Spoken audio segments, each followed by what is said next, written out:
بسم اللہ الرحمن الرحیم۔ تمام امراض کا شفا بخش علاج قرآن پاک میں موجود ہے۔ اللہ تعالی ہمیں قرآن مجید جامعۃ الرسول صلی اللہ علیہ وآلہ وسلم کے شفا خانے سے مستفید ہونے کی توفیق عطا فرمائے، آمین۔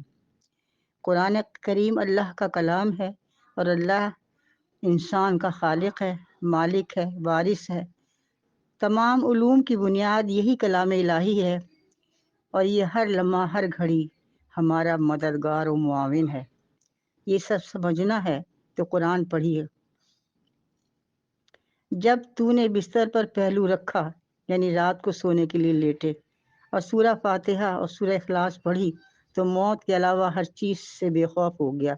فرمانے نبی کریم صلی اللہ علیہ وآلہ وسلم، راوی حضرت انس رضی اللہ تعالیٰ عنہ۔ سورہ بقرہ کی آخری 2 آیتیں پڑھنے والا ہر شر و مکر سے محفوظ ہو گیا، بخاری و مسلم۔ سورہ نوح کی روزانہ تلاوت اپنا معمول بنا لیجئے، غموں سے نجات مل جائے گی انشاءاللہ۔